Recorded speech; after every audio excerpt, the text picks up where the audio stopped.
দেহে কিংবা মনে রাজপুতানির নায়িক কোমলতা। তান ধরিয়াই মন ভূপালিতে বাঁশি বেজে উঠল দ্রুত তালে। কুণ্ডলেতে দোলে মুক্তা মালা, কঠিন হাতে মোটা সোনার বালা, দাসীর হাতে দিয়ে ভাগের থালা, রানী বনে এলেন হেন কালে। তান ধরিয়াই মন ভূপালিতে বাঁশি বেজে উঠল দ্রুত তালে। কিশোর কহে তোমারই পথ চেয়ে দুটি চক্ষু খুলেছি প্রায় কানা। রানী কহে আমারও সেই দশা। 100 সখী হাসিয়া বিবসা, পাঠানপতির ললাটে সহসা মারেন রানী কাঁসার থালাখানা। রক্তধারা গড়িয়ে পড়ে বেগে, পাঠানপতির চক্ষু হলো কানা। বিনা মেঘে বজ্ররবের মতো উঠল বেজে কাড়া না কাড়া। জ্যোৎস্নাকাশে চমকে ওঠে শশী, ঝনঝনিয়ে ঝিকিয়ে ওঠে হসি। সানাই তখন দ্বারের কাছে বসি, গভীর সুরে ধরল কানাড়া। কুঞ্জবনের তরু তলে তলে উঠল বেজে কাড়া না কাড়া। বাতাস বে ওড়না গেল উড়ে, পড়লো খসে ঘাগড়া ছিল যত। মন্ত্রে যেন কোথা হতে কেড়ে বাহির হলো নারী শয্যা ছেড়ে।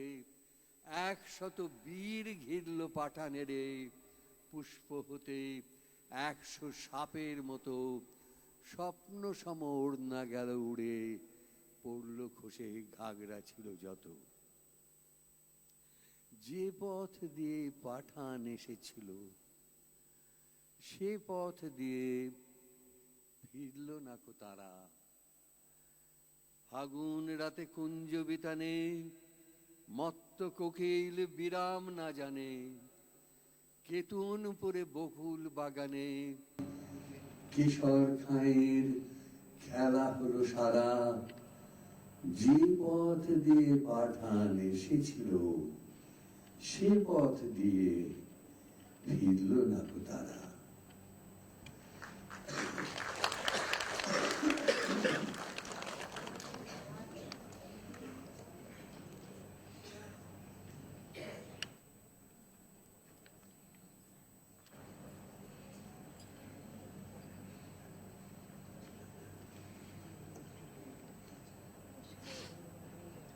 পরের কবিতা হলো নিমন্ত্রণ।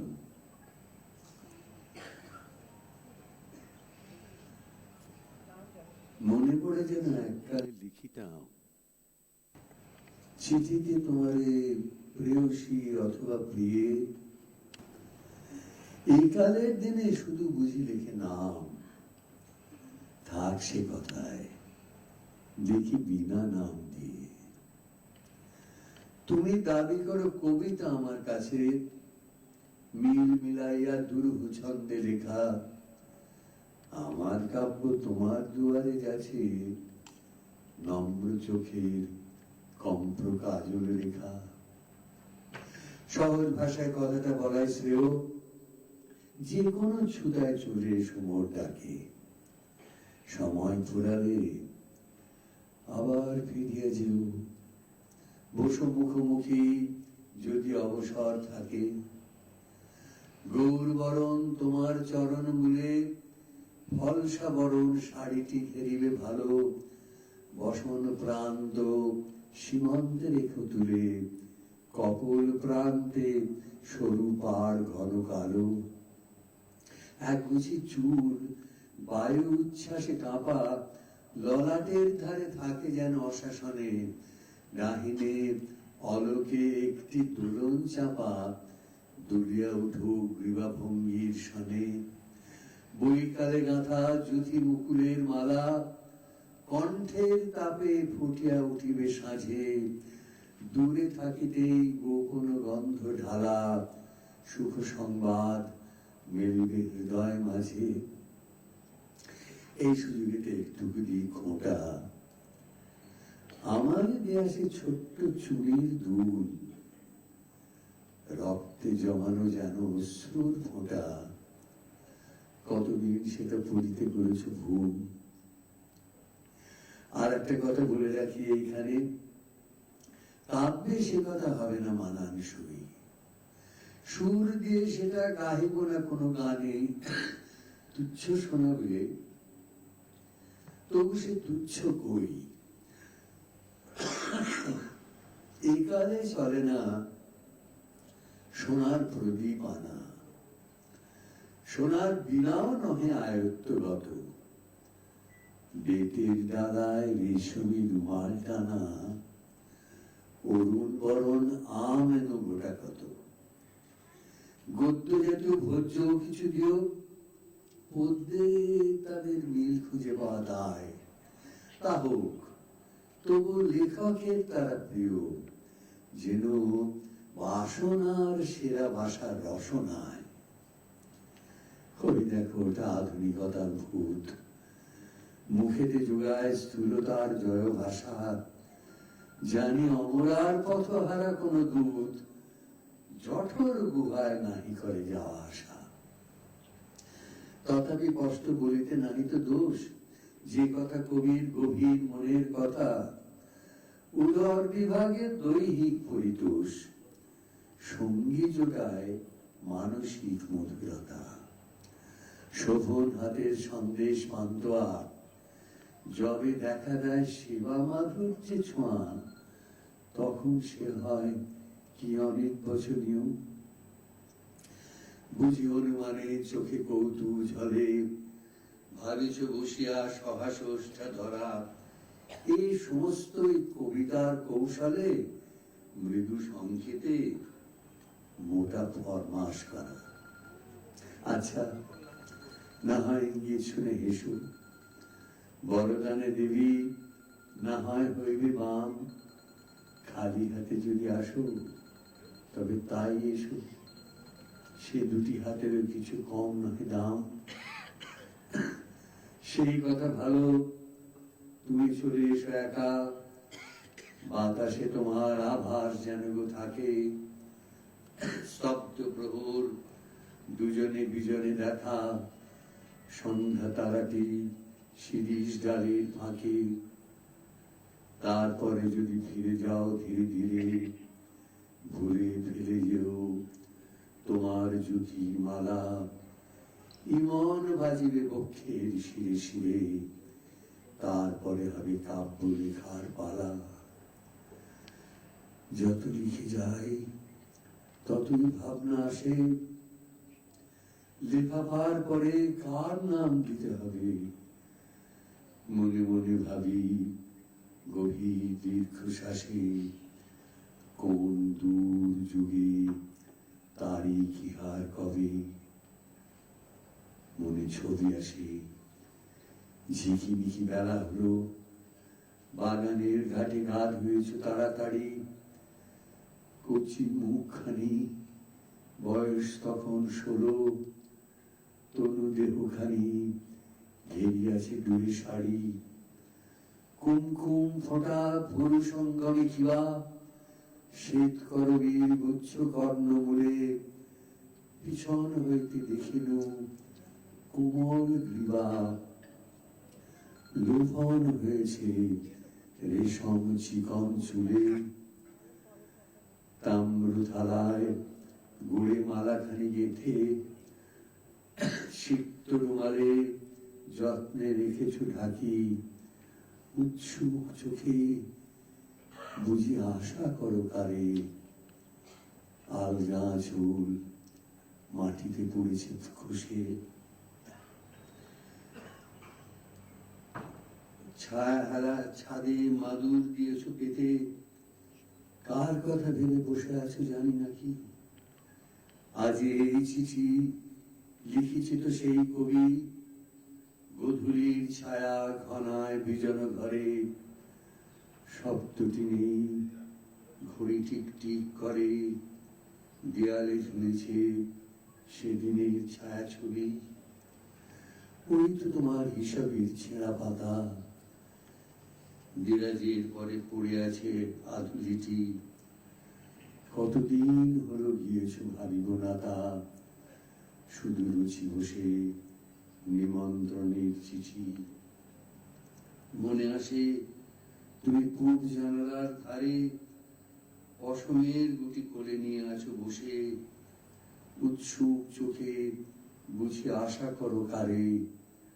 আলগা আঁচল মাটিতে পড়েছে খসে, অর্ধেক ছাদে রৌদ্র নেমেছে বেঁকে, বাকি অর্ধেক ছায়াখানি দিয়ে ছাওয়া। পাঁচিলের গায়ে চিনের টবের থেকে চামেলি ফুলের গন্ধ আনিছে হাওয়া। এই চিঠি নেই জবাব দেবার দায়, আপাতত এটা দেরাজে দিলেম রেখে। পারো যদি এসে শব্দবিহীন পায়, চোখ টিপে ধরো হঠাৎ পিছন থেকে। আকাশে চুলের গন্ধটি দিও বাতি, এনো সচকিত মাখনের রিন রিন। আনিও মধুর স্বপ্ন সঘন রাতি, আনিও গভীর আলস্য ঘন দিন। তোমাতে আমাতে মিলিত নিবিড় একা, স্থির আনন্দ মৌন মাধুরী ধারা।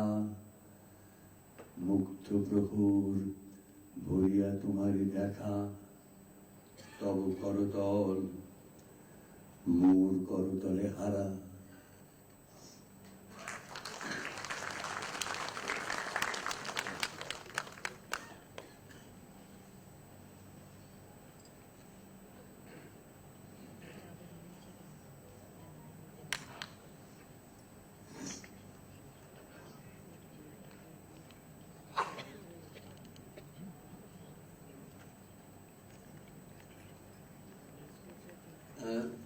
রবীন্দ্রনাথের নানা রকম কবিতার মধ্যে থেকে এই ব্যঙ্গ কবিতাগুলি খুব বেশি পড়াটা হয় না।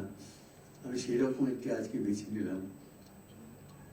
বঙ্গবীর মানে আমরা সবাই যেরকম আর কি। ভুলবাবু বসি পাশের ঘরেতে, নামটা পড়েন উচ্চ স্বরেতে। হিস্ট্রি কিতাব লইয়া করেতে কেদারা হেলান দিয়ে, দুই ভাই মোরা সুখে সমাসীন, মেঝের উপরে জলে কেরাসিন। পড়িয়া ফেলেছি চ্যাপ্টার 3, দাদা এনে আমি বিয়ে। যত পড়ি তত পড়ে যায় তেল, মগজে গজিয়ে উঠে আক্কেল। কেমন করিয়া বীর ক্রমওয়েল পাড়িল রাজার মাথা। ওই বালক যেমন ঠ্যাঙার বাড়িতে পাকা আমগুলো রহে গো বাড়িতে, কৌতুক ক্রমে বাড়িতে বাড়িতে উলটি বইয়ের পাতা। কেহ মাথা ফেলে ধর্মের তরে, পরহিতে কারো মাথা কষে পড়ে। রণভূমে কেহ মাথা রেখে মরে, কিতাবে রয়েছে লেখা। আমি কেদারায় মাথাটি রাখিয়া এই কথাগুলি চাখিয়া চাখিয়া সুখে পাঠ করি থাকিয়া থাকিয়া। পড়ে কত হয় শেখা। পড়িয়াছি বসে জানালার কাছে, জ্ঞান খুঁজে কারা ধরা ভ্রমিয়াছে। কবে মরে তারা মুখস্থ আছে, কোন মাসে কি তারিখে। কর্তব্যের কঠিন শাসন সাধ করে তারা করে উপাসন। গ্রহণ করেছে কণ্ঠকাসন, খাতায় রেখেছি লিখে। বড় কথা শুনি, বড় কথা কই, জড় করে নিয়ে পড়ি বড় বই। এমনি করিয়া ক্রমে বড় হই, কেপারে রাখিতে চেপে। কেদারায় বসে সারাদিন ধরে বই পড়ে পড়ে মুখস্থ করে, কবু মাথা ধরে কবু মাথা ঘোরে। বুঝিবা যাইব খেপে, ইংরেজ চেয়ে কিসে মোরা কম। আমরা যে ছোট সেটা ভারী ভ্রম। আকার প্রকার রকম সকম, এতেই যা কিছু ভেদ। যাহা লেখে তারা তাই ফেলি শিখে, তাহাই আবার বাংলায় লিখে করি কত শত গুরু মারাঠিকে লেখনের খুঁজে খেত। মক্ষমলর বলেছে আর্য, সেই শুনে সব ছেড়েছি কার্য, মোরা বড় বলে করেছি ধার্য, আরামে পড়েছি শুয়ে। মনু নাকি ছিল আধ্যাত্মিক, আমরাও তাই করিয়াছি ঠিক। এ যে নাহি বলে ধিক, তারে ধিক, সাবধি বইতে ছুঁয়ে। কে বলিতে চায় মোরা নাকি বীর, প্রমাণ যে তার রয়েছে গভীর। পূর্বপুরুষ ছুঁড়িতেন তীর, সাক্ষী বেদব্যাস। আর কিছু তবে নাহি প্রয়োজন, সভাতলে মিলে 12-13 জন, শুধু তরজন আর গরজন, এই করো অভ্যাস। আলো চাল আর কাঁচকালা ভাতে মেখে চুখে নিয়ে কদলীর পাতে, ব্রহ্মচর্য পেত হাতে হাতে ঋষিগণ তপ করে। আমরা যদিও পাতিয়াছি মেজ, হোটেলে ঢুকেছি পালিয়ে কালেজ, তবু আছে সেই ব্রহ্মণ তেজ মনু তর্জমা পড়ে। সংহিতার মূর্তি জবাই, এই দুটো কাজে লেগেছি সবাই। বিশেষত এই আমরা ক ভাই, নিমাই, নেপাল, ভূত। দেশের লোকের কানের গোড়াতে বিদ্যেটা নিয়ে লাটিন ঘোরাতে, বক্তৃতার কাগজ পড়াতে শিখেছি হাজার ছুতো। ম্যারাথন আর থর্মোপলিতে কি যে হয়েছিল বলিতে বলিতে, শিরায় শনিত রহে জ্বলিতে, পাটের পুরিতে সম। মূর্খ যারা কিছু পড়ে নাই, তারা এত কথা কি বুঝিবে চাই। হাঁ করিয়া থাকে, কবুতরে হায়, বুক ফেটে যায় মম। আগা গোড়া যদি তাহারা করিত, গ্যারিবল্ডির জীবন চরিত, না জানি তাহলে কি তারা করিত। কেদারায় দিয়ে ঠেস মিল করে করে কবিতা লিখিত, 2-4টে কথা বলিতে শিখিত, কিছুদিন তবু কাগজ লিখিত, উন্নত হতো দেশ। না জানিল তারা সাহিত্য রস, ইতিহাস নাহি করিল পরশ। ওয়াশিংটনের জন্ম বরস মুখস্থ হলো না কো। ম্যাথ শ্রেণীলীলা এমন সরেশ, এরা সে কথা না জানিল লেশ। হা ভাগ্য, অভাগা স্বদেশ, লজ্জায় মুখ ঢাকো। আমি দেখো ঘরে চৌকুটা নিয়ে, লাইব্রেরি হতে হিস্ট্রি আনিয়ে কত পড়ি, লিখি বানিয়ে বানিয়ে, সানিয়ে সানিয়ে ভাষা। জ্বলে ওঠে প্রাণ, মরি পাখা করে, উদ্দীপনায় শুধু মাথা গড়ে। তবুও যা হোক স্বদেশের তরে একটুকু হয় আশা। যাক পড়া যাক ন্যাসভি সমর, আহা ক্রময়েল তুমি অমর। থাকে এখানে ব্যথিছে কোমর, কাহিল হতেছে বোধ। ঝি কোথায় গেল, নিয়ে আয় সাবু। আরে আরে এসো এসো ননি বাবু, তাস পেরে নিয়ে খেলা যাক গ্রাবু, কালকের দেব শোধ।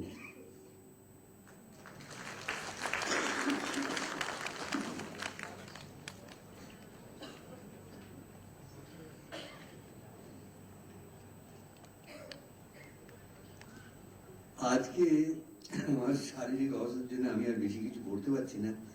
একটি গদ্য আপনাদের পড়ে শোনাবো রবীন্দ্রনাথের চিঠিপত্র থেকে।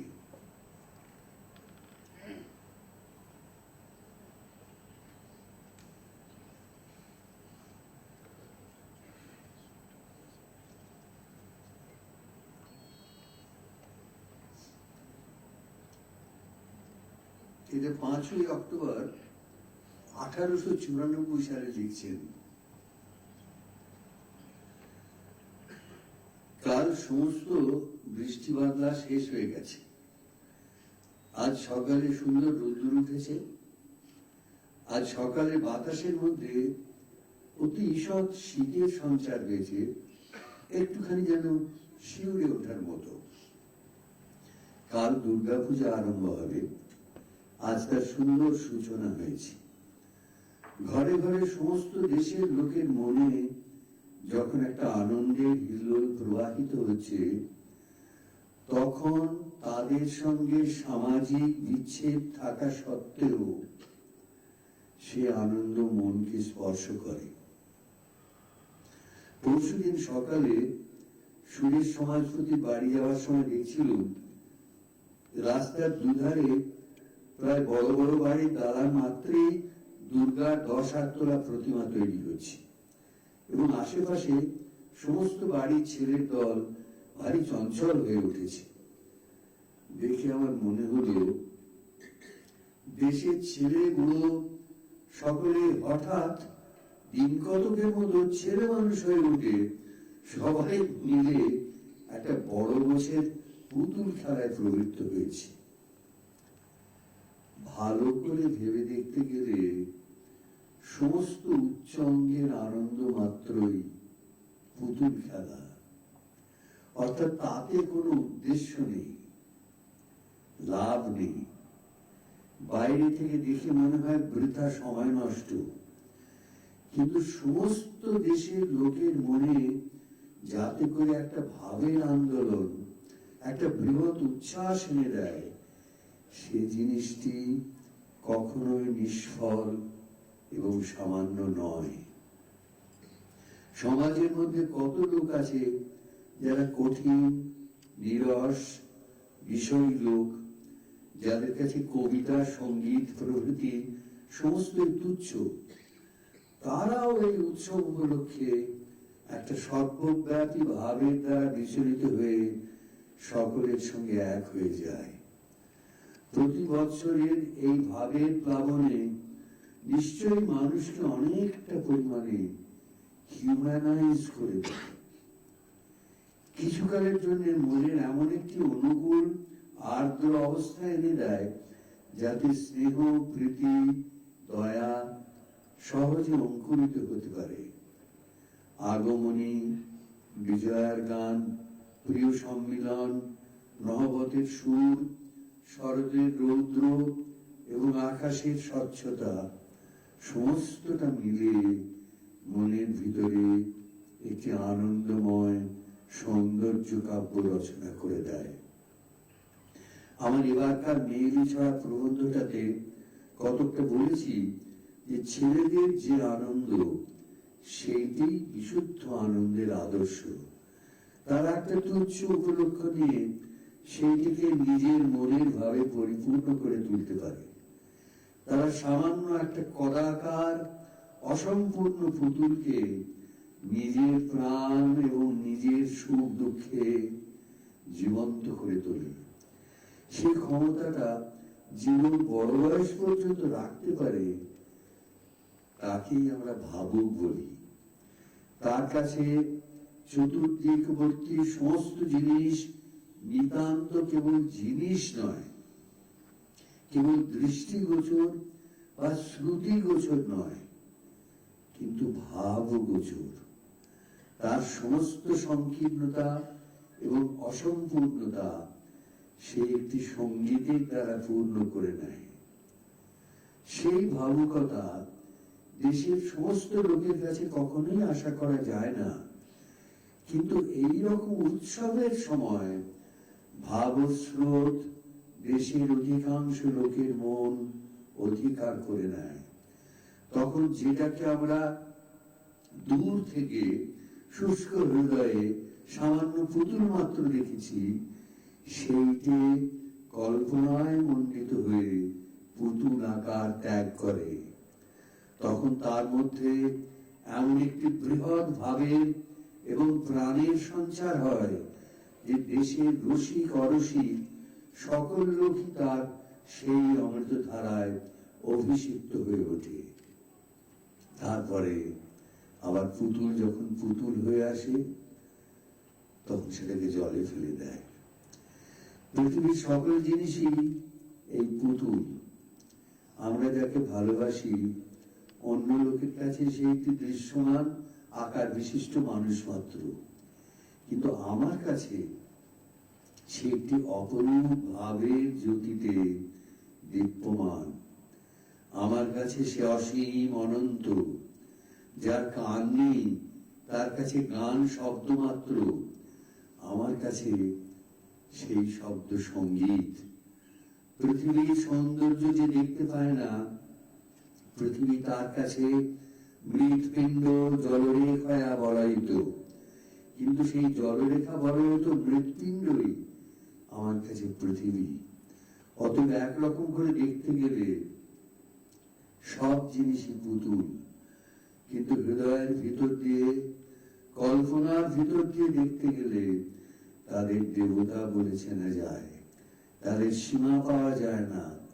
এই কারণে সমস্ত বাংলাদেশের লোক যাকে উপলক্ষ করে আনন্দে ভক্তিতে প্লাবিত হয়ে উঠেছে, তাকে আমি মাটির পুতুল বলে যদি দেখি, তবে তাতে কেবল আমারই ভাবের অভাব প্রকাশ পায়।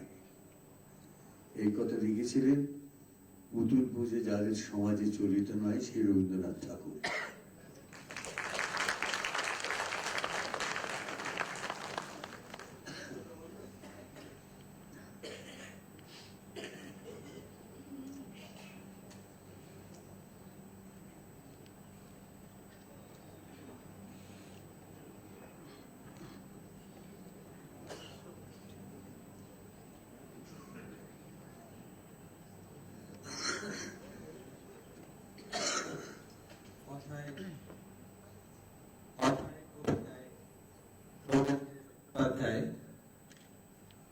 কবিতায় সৌমিত্র চট্টোপাধ্যায়কে আমরা শুনলাম, এখন কথায় সৌমিত্র চট্টোপাধ্যায়। তার সঙ্গে কথা বলবেন ইটকোর চেয়ারম্যান মাননীয় শ্রী দেবাশিস সেন। তাকে আমি মঞ্চে আহ্বান করছি।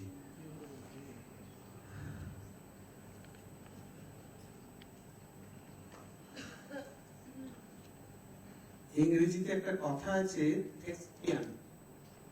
থেসপিয়ান আমাদের দেশে সত্যিকারের থেসপিয়ান যদি কাউকে বলতে পারে, তার নাম সৌমিত্র চট্টোপাধ্যায়।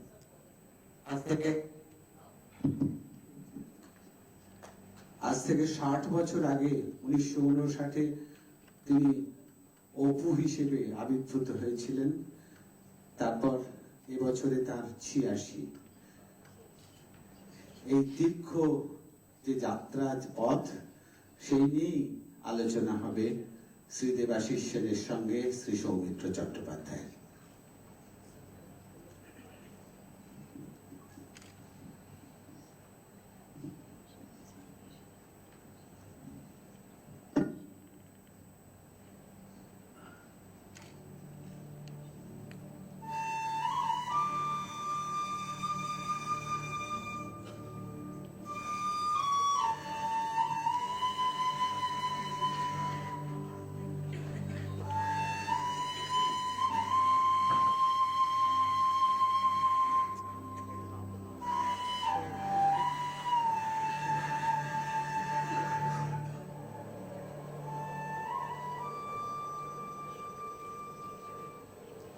কি চাও কাজল? কিছু বলবে? তুমি কোথায় যাচ্ছ? তুমি আসবে আমার সঙ্গে? তুমি কলকাতায় যাচ্ছ?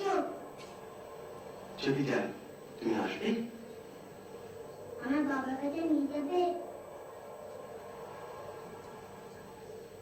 নিশ্চয়ই। বাবা আমায় বলবে না? কেন বলবে কাজল? আমায় ফেলে চলে যাবে না? কখনো না।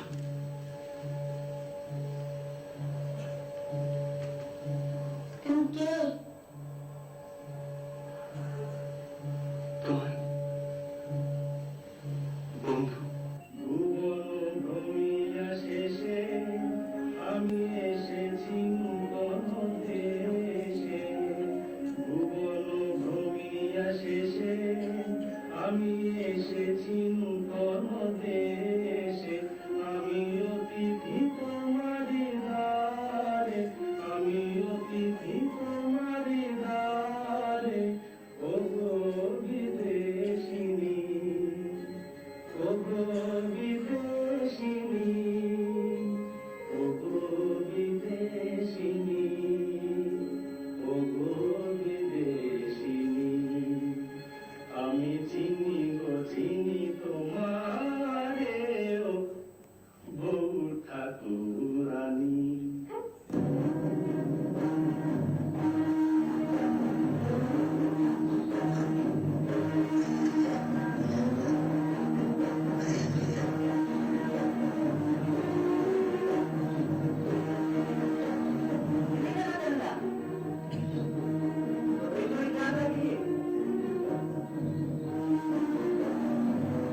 তোমরা এখন কি করছে?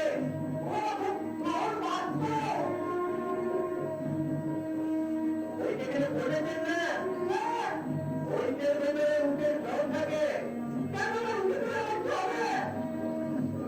আপনার কি একটা দুধের দরকার?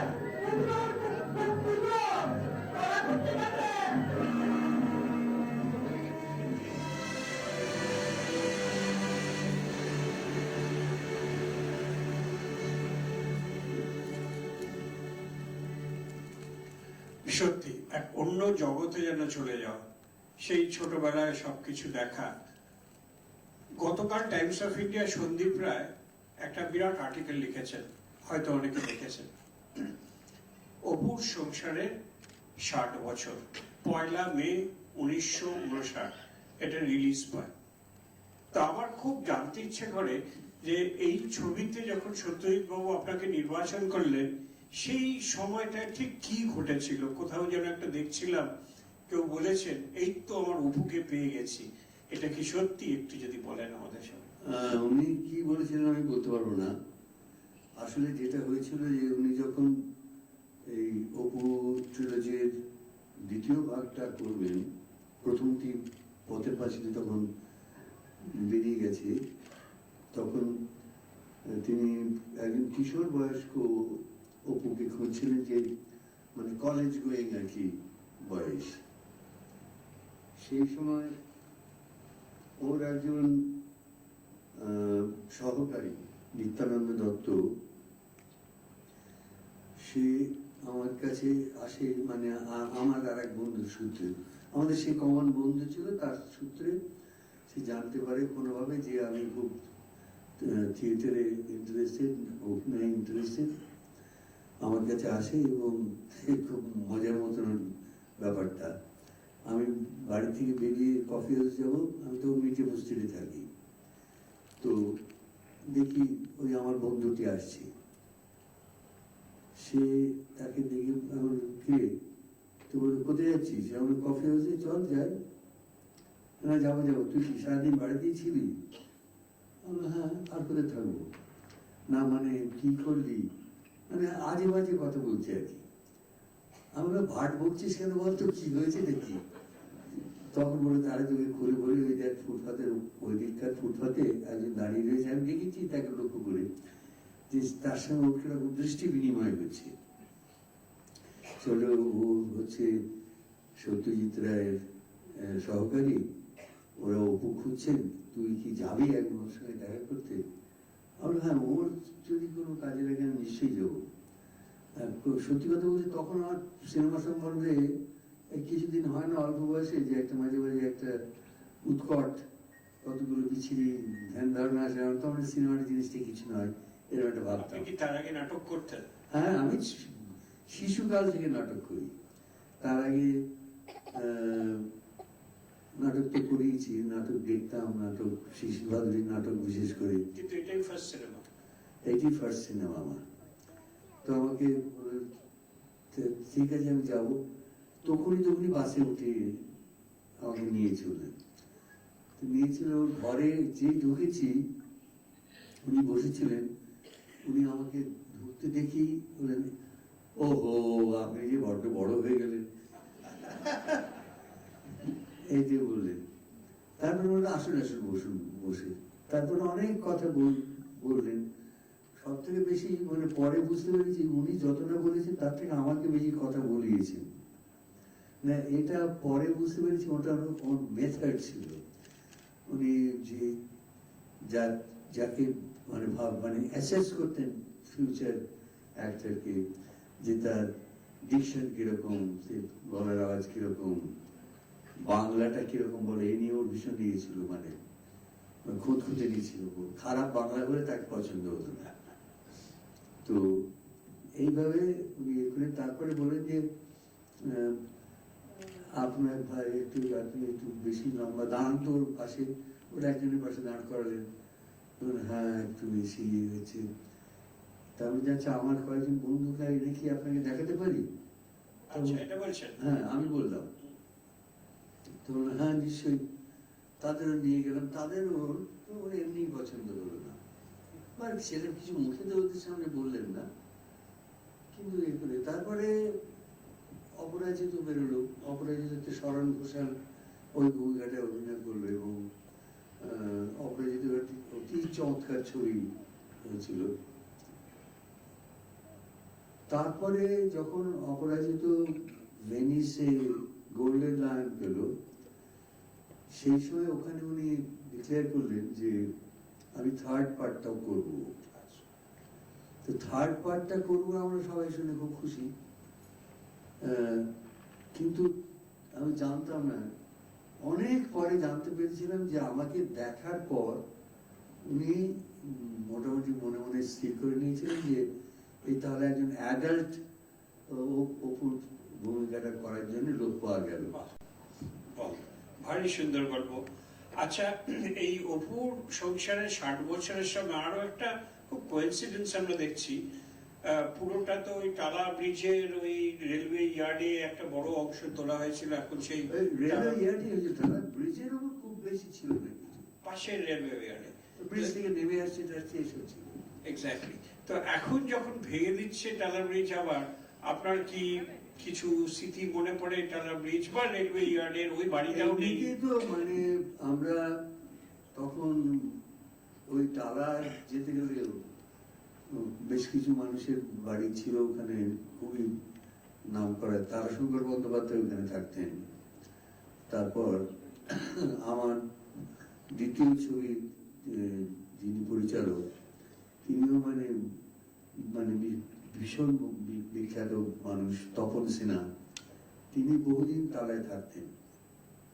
তাদের বাড়িতে গেলেও যেতাম, কিন্তু টালার ব্রিজের উপর দিয়ে যেতাম। তাছাড়া আমার মাঝে মাঝে ব্যারাকপুর যেতে হতো, সেটা মানে নিহাতই ব্যক্তিগত একটা কারণে, কারণ আমার ভাবি স্ত্রী তখন ব্যারাকপুরে থাকতে, সুতরাং আমি যেতাম।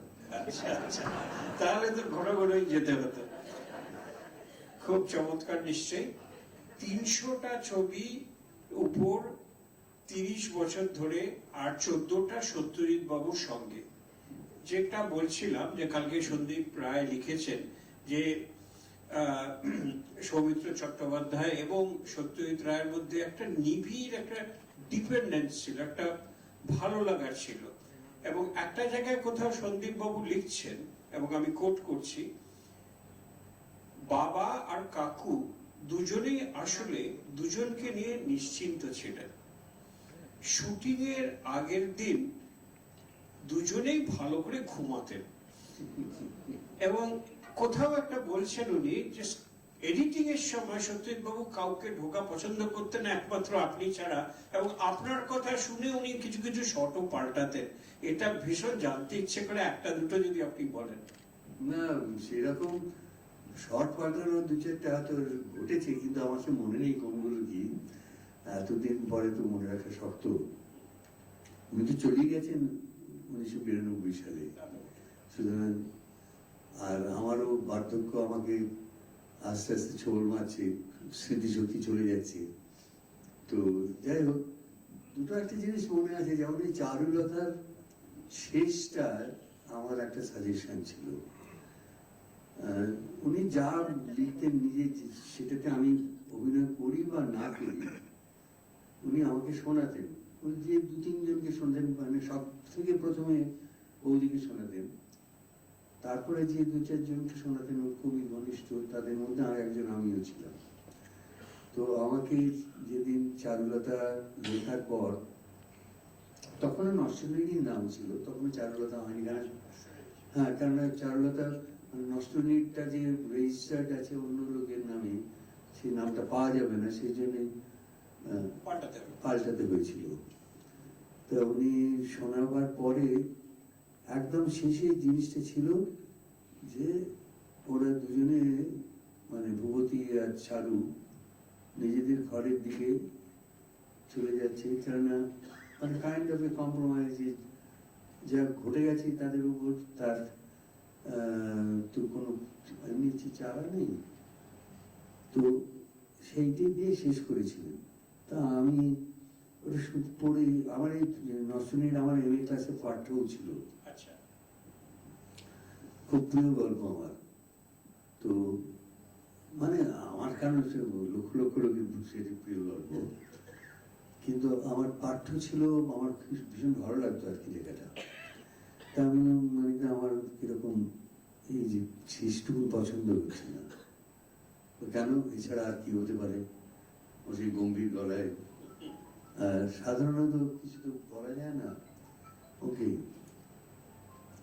আমি বললাম না, ওই যে রবীন্দ্রনাথের যে শেষ লাইনটা আছে যে চালু, তাহলে তুমি আমার সঙ্গে চলো, চালু কইল না থাক, আমি ওইটা একদম বুকে এসে ধাক্কা মারি, শেল নিয়ে দিয়ে দেয় যেন। ওই ইয়েটা আমার কিরকম লাগলো না মনের ভেতরে, কি জানি, আমার তো মনে হচ্ছে এটাই ঠিক শেষ আছে। তারপরে আমি বাড়ি চলে গেছি। প্রতিদিনই তখন যাই, বাবুর বাড়ির সামনে একটা জায়গা, বাড়িতে থাকতাম কাছে। পরের দিন সকালে যখন গেছি, উনি একদম মানে কতগুলো দিকে একদম দেখলে মনে হতো শিশুর মতন সরলতা একটা ছিল। উনি যেতে বলে, শোনো আমি কালকে রাত্রিরে ওর শেষটা পাল্টিয়েছি। আচ্ছা, হ্যাঁ, আমি কি শুনি তাহলে। তখন ওই স্টিলের উপরে একটার পর একটা এডিটিং, মানে মনে হয় সমস্ত বিশ্বভুবন পাথর হয়ে গিয়েছে, আর মন নড়ছে না, চড়ছে না, হাতটা এগিয়ে গেছে, থেমে গেছে, দুজনের হাত মিলছে না। ওই সিনটা, ওই যে একদম শেষের অংশটা, সেইটা উনি রাত্রিবেলা ভেবেছেন। তো আমি বললাম এটা দারুণ হয়েছে, এবং ওকে এই শেষটা মানে রচনা করার জন্য যে সামান্য প্রভোকেশন আমি দিয়েছিলাম, পছন্দ হয়নি, এটির জন্য আমি খুব খুশি। অসাধারণ, অসাধারণ, একদম বোঝা গেল একটা সিনেমার ইন্টারপ্রিটেশন। তার সে এন্ডিংটা দারুণ লাগলো, খুব ভালো লাগলো এই গল্পটা শুনে। আপনি একটু আগে স্মৃতির কথা বলছিলেন, কিন্তু ঘরে বাইরে রবীন্দ্রনাথের আরেকটা যেটা আপনি করেছেন, সেখানে কেউ বলছেন যে এত ভালো ওনার স্মৃতিশক্তি ছিল তখন, যে বিরাট বড় একটা ডায়ালগ উনি একবার শুনে পুরোটা করেছিলেন, ইট ওয়াজ এ পারফেক্ট শট, কিন্তু তা সত্ত্বেও একটা সেকেন্ডের জন্য নেওয়া হতো। তো আপনার স্মৃতিশক্তি কি ছোটবেলা থেকেই, মানে একবার শুনেই আপনি স্ক্রিপ্ট মুখস্থ রাখতে পারতেন? জানেন, এটা ভীষণ গোলমেলি ব্যাপার। আমার স্মৃতিশক্তি মোটেই খুব প্রখর নয়। ওই পদ্য টদ্য গুলো মনে থাকে, এই অবধি পদ্য ভালোবাসি বলে, যা ভালোবাসি সেইগুলোই মনে থাকে। আর অন্য জীবনের কথা যা কিছু, তার যত ভুলে যাওয়া যায় ততই তো ভালো। ঠিকই ঠিকই। যখনই আমরা ফেলুদা প্রসঙ্গে একটু পরে আসছি, আমরা ইনিশিয়াল এটাতে তিনটে দেখিয়েছি, প্রথমত অপুর সংসার, তারপর রবীন্দ্রনাথের চারুলতা, তারপর ফেলুদাটা আমরা একটু আসছি। তার আগে আরেকজনের কথা, একটা ছোট্ট ফিল্ম আমরা দেখে নিই, যেখানে সৌমিত্র বললেই একই সমসাময়িক উত্তম কুমার, জিন্দের মন্দির একটা ছোট্ট অংশ যদি সম্রাট একটু দেখায়।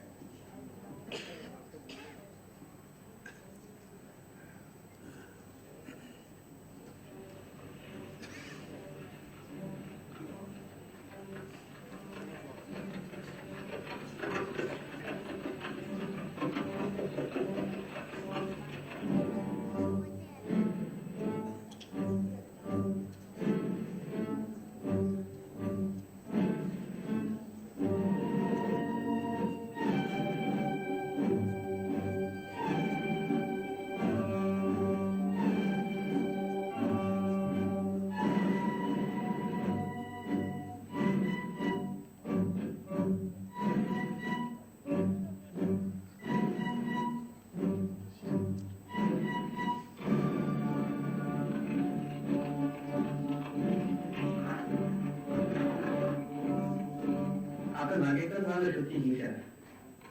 কোথায় তুমি বাংলাদেশের এক নগণ্য জমিদার কারখানাটা কি আছে তাই বলো। হ্যাঁ, তাই বলছি না, উচিতের সময় আরাম বসেছে না, ওরা একটু শ্বাস নেই, দেখছো না। তার মানে উচিতের সময় তুমি বিশ্বাসঘাতকতা করতে চাও? হ্যাঁ, সাদাবেলা তো হয়ে যাবে, একমাত্র চেহারা ছাড়া মানুষের কোনো লক্ষ্য নেই তোমার মধ্যে। হ্যাঁ জি, ঠিক বলেছেন।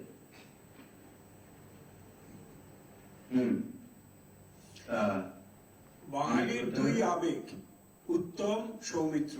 সৌমিত্র চট্টোপাধ্যায় লিজেন্ড আমাদের সামনে বসে, উত্তম কুমার এই জগতে নেই। কিছু স্মৃতি যদি মনে পড়ে। উত্তমদার সঙ্গে আসলে আমার সম্পর্কটা তো অনেক দিনের, আমি ফিল্মে আসার আগে থেকে। উনি আমার থেকে অনেকটাই বড় ছিলেন, 8-9 বছরের প্রায় বড়। আর আমার ভগ্নিপতির ঘনিষ্ঠ বন্ধু ছিলেন, সেই সূত্রে আমি ওকে প্রথম দেখি আমার বাড়িতে উনি বরযাত্রী এসেছিলেন আমার বোনের বিয়েতে। কিন্তু অতি শীঘ্রই ওর সঙ্গে আমার বন্ধুত্বটা খুব বাড়তে লাগলো, এবং তারপরে যখন জিনের বন্দি করলাম সেই ছবিটা করতে গিয়ে আরোই মানে ঘনিষ্ঠতাটা আরো বেড়ে গেল। এবং তারপরে তো মানে বিশ্ব সংসার ভাবতো উত্তম সৌমিত্র মোহনবাগান দলের মতন বোধহয় একসঙ্গে লড়াই করে ফুটবল খেলে, আর কিছু না। কিন্তু তা তো ছিল না, আমাদের প্রায় পারিবারিক সম্পর্ক ছিল। সেটি মাঝে মাঝে মানে ওর বাড়িতে তো বেশি ডাকতেন, ন্যাচারালি আমাকে যেতে হতো উনি ডাকলে, কিন্তু আমার বাড়িতেও বেশ আসতেন। এসে আমার স্ত্রীকে ডেকে দিবা একটু চা খাও, বাড়ি যাওয়ার আগে একটু ভালো চা খেয়ে যাই, এরকম মানে খুবই ছিল। বাহ, খুব সুন্দর লাগলো শুনে।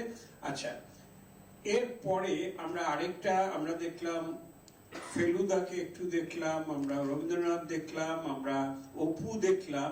আরেকজন সত্যজিৎ রায়ের একটা ক্যারেক্টার আমরা সবাই খুব প্রিয়, গুপি গাইন বাঘাবাই। তার মধ্যে লাস্ট পার্টটা হীরক রাজার দেশে, সেখানে আমরা সৌমিত্র বাবুকে একটু পেয়েছি, একটু যদি দেখানো যায় একটা ছোট্ট ক্লিপিং।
হীরক রাজার দেশেতে আপনার প্রবেশ কিভাবে হয় সেটা সম্বন্ধে যদি একটু বলেন। মানে আলাদা কিছু ব্যাপার ছিল না, যখনই ছবি করতেন সে একবার করে হয়তো ভাবতেন আমার কথা, সে বলেওছেন দু একবার। এই ছবিটাতে যে চরিত্রটা ছিল, কারণ রবি আর তপেন ওরা তো ছিলই আগের ছবিরই মানে সিকুয়েল হিসেবে, তো এটা হচ্ছিল তৈরি। এখানে যে ওই যে বিদ্যাস্থান বা ওই বিদ্যা ইনস্টিটিউশন গুলোকে রাজারা যে ধ্বংস করছিল, সেটির প্রতিপক্ষ হিসেবে একজন মাস্টারমশাই দরকার ছিল। তো আমাকে সেই মাস্টারমশাই নির্ধারণ করা হয়েছিল। আমার তো মাস্টারের বেশি কিছু নেই। বেশ, খুব ভালো। এবার আমরা আবার ফিরে যাই একটু ফেলুদার চরিত্রে। ফেলুদা বলতে বাঙালির একেবারে, ফেলুদা বলতেই সৌমিত্র। তো সুতরাং সেই ফেলুদার সম্বন্ধে আমার খুব জানতে ইচ্ছে করে যে ফেলুদাকে সত্যজিৎ বাবু আপনাকে দিয়ে যে করিয়েছিলেন সবই প্রত্যেক কটাই আমি যতদূর জানি। সুতরাং সেইটা ফেলুদার চরিত্রটা কিরকম উনি ভেবেছিলেন, আপনাকে কি ব্রিফ করেছিলেন এবং আপনার কি ইন্টারপ্রিটেশন ছিল একটু যদি বলেন। কারণ তারপরে কিন্তু সব্যসাচী চক্রবর্তী এবং আবির চট্টোপাধ্যায় এরাও করার চেষ্টা করেছেন। হ্যাঁ, সেটা মানে সন্দীপের পরিচালনায়। না, ব্যাপারটা হচ্ছে যখন থেকে উনি ফেলু কাহিনী লিখতে আরম্ভ করেন তখন থেকে অধিকাংশ শিক্ষিত বাঙালির মতো আমিও ওই ফেলু কাহিনীর ভক্ত হয়ে পড়ি, এবং মানে তাকিয়ে থাকতাম কবে আর একটা ফেলু কাহিনী বেরোবে। এবং প্রথম থেকেই আমার যে এমনকি যে স্কেচগুলো করতেন তখন কিন্তু একদম গোড়ার থেকে ওই মুখগুলো আমার মতন হতো না। আমি একদিন ওর সঙ্গে কথা গল্প করতে করতে বললাম যে এই স্কেচ যেগুলো করছেন ইলাস্ট্রেশন, এগুলো মনে হয় আপনারই মতন। তো উনি বললেন আমার মতন? না না, আমাকে তো 2-4 জন বলে যায় ওটা নাকি তোমার মতন করে হবে নাকি। তো যাই হোক, কিন্তু একটু ভেবে দেখবেন যে এলো এমনকি শঙ্কু, এরা সবাই সত্যজিৎ রায়েরই এক একটা অংশ। ওই রকম জ্ঞানানুসন্ধান, ওই রকম সত্যাশ্রয়ী, ওই রকম সত্য সন্ধানী মানুষ, ওটা হচ্ছে ওরই ভেতরকার একটা দুটো পরিচয়। প্রচন্ড ভাবে লেখাপড়া জানার, লেখার প্রতি আগ্রহ, সেই জিনিসগুলোরই অন্য রূপ পেয়েছে আর কি হেলু এবং সংস্কৃতি। ওগুলো সব সত্যজিৎ রায়। ঠিক, এটা খুব ভালো ইন্টারপ্রিটেশন দিয়েছেন। আর পরবর্তী প্রজন্ম যেটা করেন সন্দীপ বাবুর ফিল্মে, এটা কি আপনার ভালো লেগেছে? আমি ও সবগুলো দেখিনি, 2-3টে দেখেছি। আমার বোম্বেটি খুব ভালো লেগেছে। বোম্বাই খুব ভালো লেগেছে। আচ্ছা, এইবার আমরা চলে যাই নতুন যুগে। আমরা ছিলাম পুরনো যুগে, সত্যজিৎ রায়, 60 বছর, অপুর সংসার, ঝিন্দের বন্দি ইত্যাদি। একেবারে হালফিলের একটা বই, অসাধারণ আলোড়ন ফেলেছে বাঙালির মধ্যে। আমিও দেখেছি এবং আমার মনে হয় এই বইটা কখনোই সৌমিত্র বাবু ছাড়া হতে পারতো না। একটা ছোট্ট ক্লিপ দেখে আমরা সেখানে আসবো বেলা শেষে। কই কিছু বললে না তো?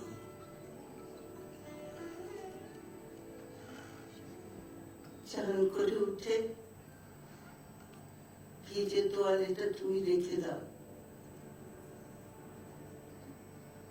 ওই ভিজে তোয়ালেতে আমি চান করি, তোমার গন্ধটা পাই। ওটা আমার অভ্যাস। খাবার পর খেয়ে উঠে যে মাছের ছালগুলো তুমি ফেলে দাও, যেটা তুমি খাও না, আমি কনককে বলি ওটা ফেলে না দিতে। ওটা আমি খাই, ওটা আমার অভ্যাস।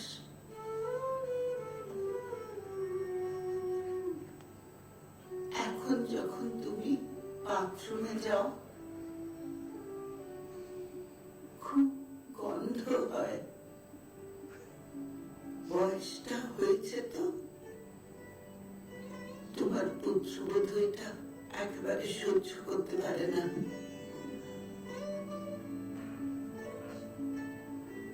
তুমি বাথরুম থেকে বেরিয়ে এলে, একেবারে সাম্প্রতিক স্মৃতি।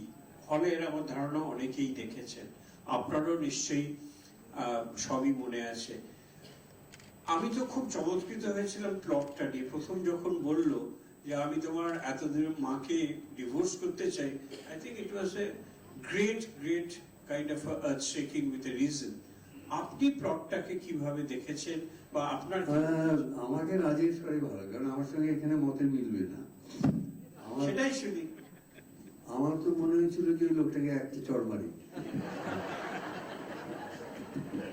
50 বছরের একজন ভদ্রমহিলার সঙ্গে দেখে এতদিন বাড়িতে আসে, বুঝতে পারলো যে তার ডিভোর্সের দরকার। আগেই তো বুঝতে পারা উচিত ছিল যদি ইনকম্প্যাটেবল হয়ে থাকে। যাই হোক, হোয়াট এভার ইট ইজ, তার থেকে ওরা কাহিনী তৈরি করেছেন এবং সেখানে থেকে একটা খুব মানবিক মূল্যবোধের জায়গায় গেছে। শেষে গিয়ে সে লোকটা বুঝতেও পারছে তার স্ত্রী যে সঠিক ছিল, সেই যে ভুল ছিল এটাকে, কিন্তু মানে এটা সাজানো হয়েছে সেইভাবে যে শেষে আমি হলে প্রথমে বুঝতে পারতাম। কিন্তু এই যে নতুন প্রজন্মের সঙ্গে কাজ করা ভার্সেস পুরনো সেই ক্লাসিকে কাজ করা, এর মধ্যে আপনার অ্যাডজাস্টমেন্টের কোনো প্রবলেম কখনো হয়েছে কি? না, নট রিয়েলি। মানে খুব সেলডাম আমার কোনো পরিচালকের সঙ্গে বিরোধ বা মত পার্থক্য এরকম সংঘাত তৈরি হয়েছে, খুবই কম। আমি মোটামুটি যাদের সঙ্গে কাজ করি তাদের সঙ্গে একটা সমঝোতায় আসার চেষ্টা করি যাতে ছবিটা ভালো করে করা যায়। That is the essence of a true professional. উনি বললেন ছবিটার বিষয়টা সম্বন্ধে আমার মত পার্থক্য, কিন্তু এত সাবলীল পোর্ট্রেয়াল অফ দ্যাট ক্যারেক্টার আমাদের তো চোখে লেগে আছে। পরেরটাও পুস্ত ছিল, অত্যন্ত ভালো আছে। কিন্তু একটা এই সূত্রেরই আরেকটা ছবি আমরা একটু দেখে নেব, সেটা হচ্ছে এখনো চলছে হলে, নন্দনে একটাই চলছে, আমাদের নজরুল তীর্থে চলছিল না।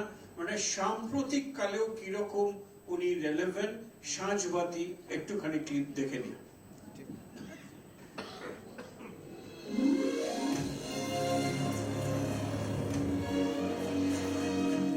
তোমাদের সময়টা কিরকম যাবে? জরুর কারো খোঁজ আর এই বাড়িটা তো শুধু তার প্রাথমিক বাড়ি করবো, একদিন এই বাড়ি কেমন ফলা সংসার ছিল। ঠান্ডা তোমার কিরকম না জানো তো দাদা বানিয়ে দিয়েছে, বয়ফ্রেন্ড লজ্জা পেয়েছে, লজ্জা পেয়েছে।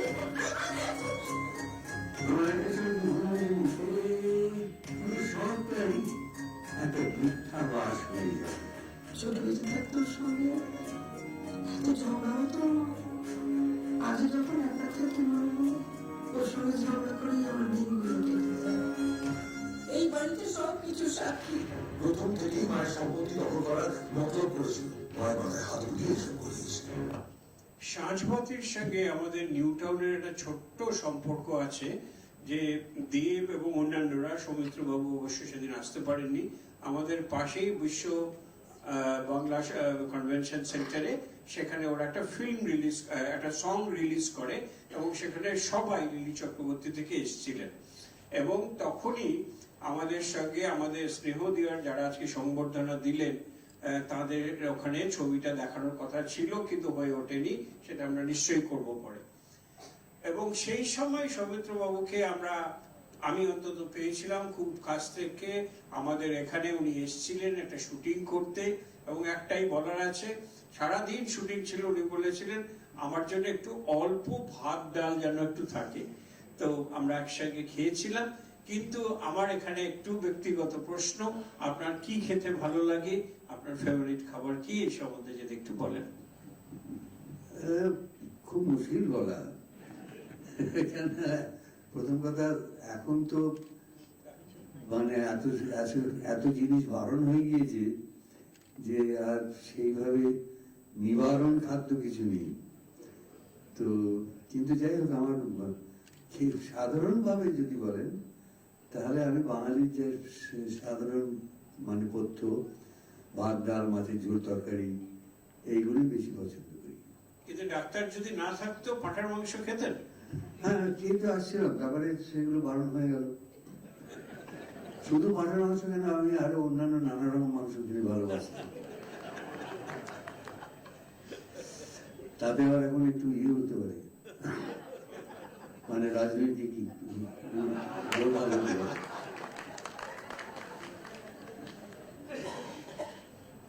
বেশ, এই সম্বন্ধে আমরা কথা বাড়াবো না, আমরা অন্য দিকে যাই। সেটা হচ্ছে, আমি বলছিলাম যে এখন আমরা মডার্ন যুগে আছি, কিন্তু আজও যে সৌমিত্র বাবুর ফেলুদা এবং সত্যজিৎ বাবুর এটা যে আজকালকার দিনেও নেটফ্লিক্স, অ্যামাজন প্রাইমের যুগেও কিরকম রেলেভেন্ট আছেন, আমি আসছি। কিন্তু তার আগে একটা ছোট্ট ক্লিপ দেখে নিই, তাহলে বুঝতে পারবো আমি কি বলছি। জয় বাবা ফেলুনাথের একটা ছোট্ট ক্লিপ, এটা কিন্তু মূলত উৎপল দত্তর দিকটা আপনারা খেয়াল রাখবেন। বললাম কি কথা, ওর মাথায় কোনো ভালো আইডিয়া নেই, এখান থেকে স্পার্ক করে বুঝলেন। আমার একটা ফোন আছে, দর্শন বাড়ি উঠবো না, সে নিয়ে চক্রবর্তী বলুন, আপনাকে কুকিং মিডিয়াম থেকে। হ্যালো, হ্যাঁ, আমার নাম মগনলাল মেঘরা। ও নমস্কার। দেখলাম আপনাকে মছলি বাবার দর্শনে। আমার চিনলেন কি করে? আজকে মিস্টার মিস্টার ये दीवार लोग আছে। এটা বুঝতেই পারছি। আর তো বেরে কি করতে? কেন বলুন তো?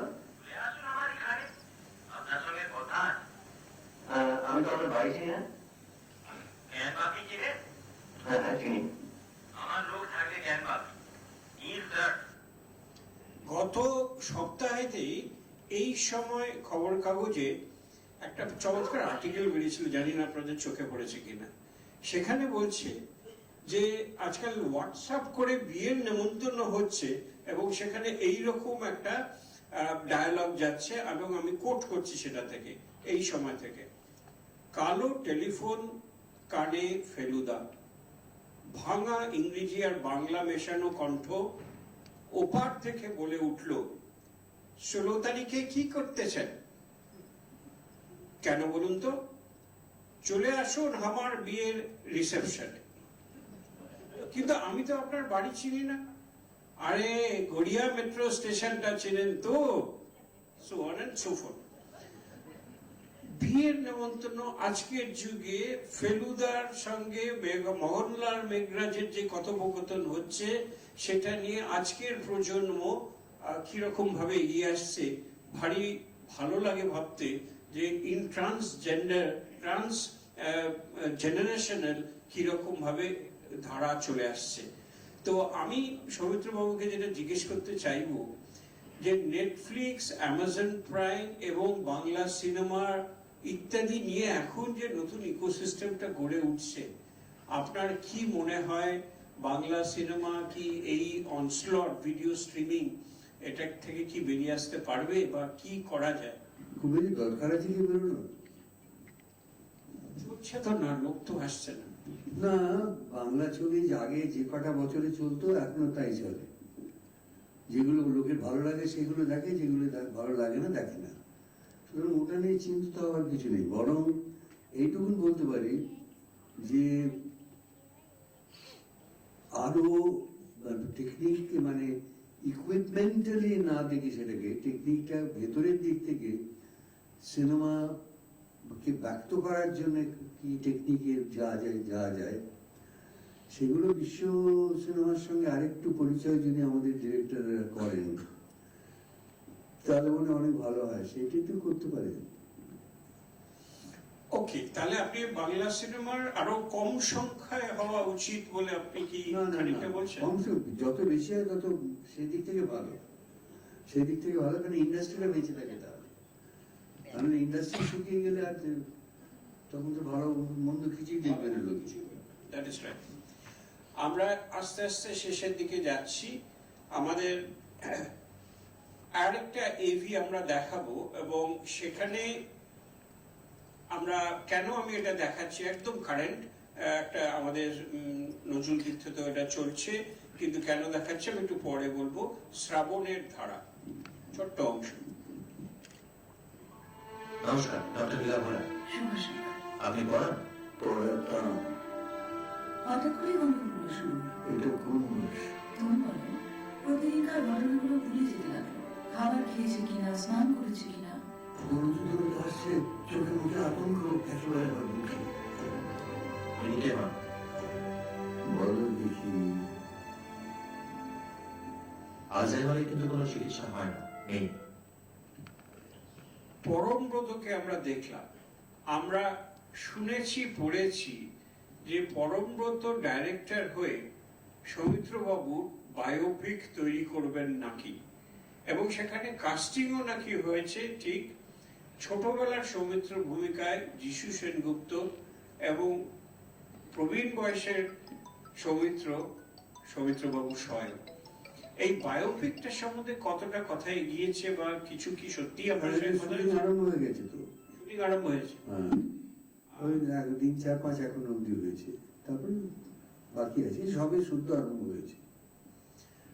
বাহ, তাহলে এই বায়োপিকটা সত্যি ঘটনা এখানে। তবে পরমব্রতর এটা প্রথম ছবি নয় ডিরেক্টর হিসেবে। এর আগেও ও ডিরেক্ট করেছে ছবি নির্মাণের দিকেও খুব ঝোঁক আছে। হ্যাঁ, পরমব্রত আগেও ছবি করেছে, এখনো করছেন, কিন্তু এইটা উনি যে বেছে নিয়েছেন এই টপিকটা, এবং সেটা শুটিং হয়ে গেছে জেনে আমরা খুব খুশি হলাম। আমরা নিশ্চয়ই আগামী দিনে এটা কবে রিলিজ হবে আমরা আগ্রহের সঙ্গে দেখব। এবং পুরো যেটা আমরা আজকে আলোচনা করার চেষ্টা করলাম, ওনার কবিতার এখান থেকে শুরু করে সেই যে একটা সত্যি মানে এত আপ্লুত হওয়ার মতো আমরা সকলেই আছি। আমার খালি একটাই মনে হচ্ছে যে একমাত্র তুলনা প্রবাবলি ভারতবর্ষে হচ্ছে অমিতাভ বচ্চন। দুজনেই লিজেন্ড অনার পেয়েছেন, দুজনেই সেই যুগ থেকে এই যুগে আজও করে যাচ্ছেন। আমাদের বাঙালির অমিতাভ বচ্চন, আমাদের সৌমিত্র চ্যাটার্জিকে অসংখ্য অসংখ্য ধন্যবাদ এখানে আসার জন্য এবং আমাদের সঙ্গে একটি সন্ধ্যা কাটানোর জন্য। Thank you.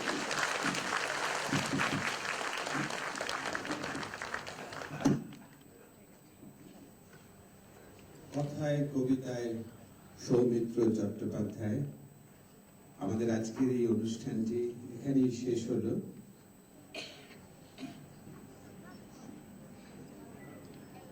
শিশির কুমার ভাদুড়ী, যিনি সৌমিত্র চট্টোপাধ্যায়ের নাট্যগুরু ছিলেন, তাকে একবার কংগ্রেস থেকে সম্বর্ধনা দেওয়া হয়েছিল।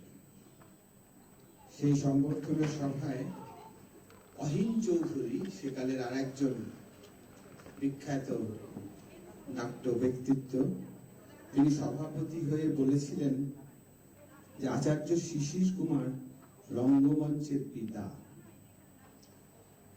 সৌমিত্র চট্টোপাধ্যায় সম্পর্কেও আজকের তারিখে বসে তেমনই একটি কথা বলা যায়, তিনি আমাদের রঙ্গমঞ্চের এই মুহূর্তের পিতা। এই কিংবদন্তি মানুষটির আমরা আন্তরিক ধন্যবাদ এবং কৃতজ্ঞতা জানাই হিটকো, রবীন্দ্র তীর্থ এবং স্নেহ দিয়ার পক্ষ থেকে। অভিনন্দন এবং ধন্যবাদ জানাই শ্রী দেবাশিস সেন মহাশয়কে।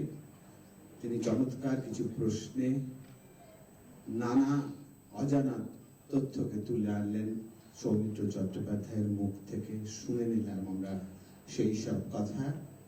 আমাদের আজকের অনুষ্ঠান এখানেই শেষ।